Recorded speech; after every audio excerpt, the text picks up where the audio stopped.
Всем джигитам привет на этом канале. Вот один джигит про пробку спрашивал. Есть пробки с флажком, а есть пробки без флажка. Вот у меня без флажка пробка. Так вот, джигит спрашивал, как правильно работать, с открытым флажком или закрытым флажком. Вот сейчас джигиты буду вам рассказывать. А на джигиты эта пробка очень непростая, она горная. Тут видите написано 0,5. Это означает 0,5 атмосфер, при которых срабатывает паровой клапан. Сейчас вам джигиты буду показывать, что это за пробка.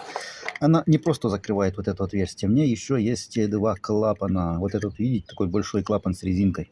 Вот он. Пружина такая там мощная. Так вот, эта пружина рассчитана на 0,5 атмосфер. Про что нам тут на крышечке написали горные джигиты. Когда давление повышается при кипении воды больше, чем 0,5 атмосфер, пар открывает вот этот клапан.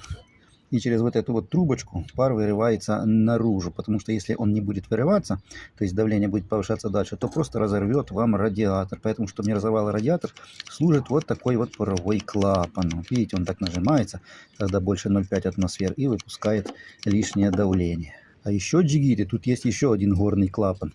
Вот это горный клапан паровой называется, он выпускает давление. А тут есть еще один такой второй клапан, вот видите, он такой вот интересный. Это называется вакуумный клапан, понимаете? Потому что когда у вас нагревается вода, когда вы работаете, у вас, соответственно, все расширяется. Когда вы двигатель остановили, у вас вода охлаждается, соответственно, все сужается. И получается при сужении воды, потому что объем воды падает, тут у вас вакуум создается, понимаешь? В радиаторе. А если создается вакуум, то радиатор у вас может вот так вот и ссосаться, понимаешь? Он сожмется и опять же поломается. И чтобы впустить атмосферное давление, не получился там избыточный вакуум, который разрушит ваш радиатор, служит вот этот вот вакуумный клапан. Когда возникает вакуум, он так клапан этот открывает немножко, втягивает в себя, и тогда заходит атмосферный воздух в радиатор, и тогда у вас там ничего не разрушается. Вот такой вот хитрая эта пробка. Ну и тут, соответственно, есть уплотнительное кольцо резиновое, которое просто уплотняет вот эту штуку, чтобы у вас вода не выплескивалась наружу. Ну, может, вы сильно модный джигит на антифризе ездите. Ну, неважно, в общем. Так и так. Так вот, бывает крышки без флажка, бывает с флажком.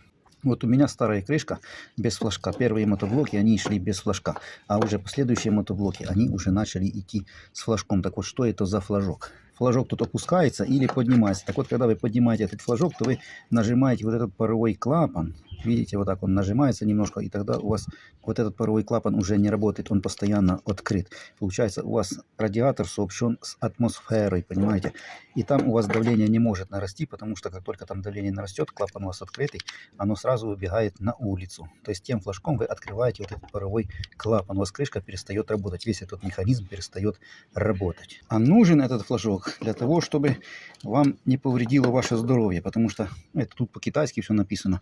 Вот, а на старых советских таких ненавистных пробках, недокоммунизированных, тут было написано: открывать осторожно, высокая температура. Вот, потому что тут же давление 0,5 атмосфер, когда вы там все у вас нагрето, и радиатор под давлением находится, вы так вот пробочку открываете, а там же давление, и под давлением 0,5 атмосферы все это льется вам в ваше лицо красивое, понимаешь, и тогда портит ваше джигитское лицо, можно получить ожоги 3-й степени и уехать в больничку. Вот то на советских ненавистных таких пробках было написано: осторожно открывать, опасность получить ожоги. Так вот, интересно это дело. Так вот, этот флажок служит для того, когда вы собираетесь пробочку открыть, вы сначала открываете флажок, открываете тот паровой клапан и выпускаете все избыточное давление из радиатора, и только потом откручиваете пробку. Так как у вас там давления уже нет, потому что вы же флажком клапан открыли, вот, то тогда безопасно можно открыть вот эту пробку. А когда вы закручиваете все назад, ставите, то вы этот флажок опускаете, у вас клапан закрывается, и тогда эта пробочка работает так, как и должна. Но тут же такое дело, джигит спрашивал, как правильно, с поднятым флажком или с опущенным. Ну, как понимаете, что если флажок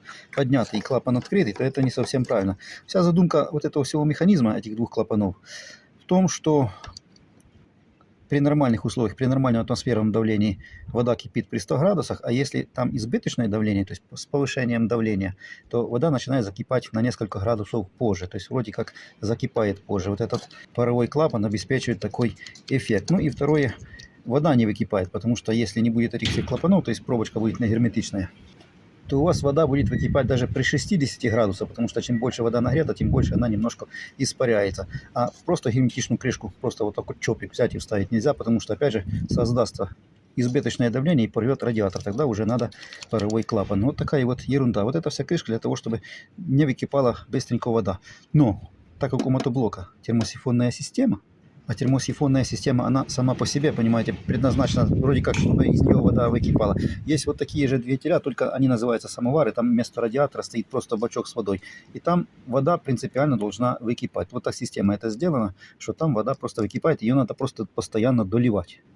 Там даже такой индикатор есть, который торчит. Если уровень воды падает, он опускается, надо воды доливать. Вот так вот рассчитана эта система. А на этом тракторе с радиатором система точно такая, по точно такому же принципу, только вместо того бачка радиатор. И тогда пробку поставили. Так что если у вас не будет этой пробки, либо вы будете ездить с поднятым флажком, то просто вам придется доливать почаще воду. Вот и вся проблема. А так, в принципе, можно работать что так, что так. Никакой проблемы в этом нет. Что с пробкой, что без пробки, что с поднятым флажком, что с опущенным флажком. Он и так работать будет, и никаких проблем с мотором не будет. Вы его не перегреете. Вообще эти моторы, термосифонную систему перегреть невозможно в принципе. Ее невозможно перегреть. Никогда. Поэтому за это даже переживать не стоит. Такие вот дела. Так что джигит. Поднятый флажок, опущенный флажок. Можно работать и так, и так. Поднятый флажок будешь чаще воду доливать. Опущенный флажок не будешь часто воду доливать. Если стоит пробка и флажок, то задумка инженера была такая, что флажок был все-таки опущенный и паровой клапан закрытый. А ты работаешь, как тебе больше нравится. И так можно работать. Такие вот дела. Но сегодня такое видео джигит. Ставим мне лайк обязательно, потому что я жадный джигит. И обязательно подписываемся на этот джигитский канал.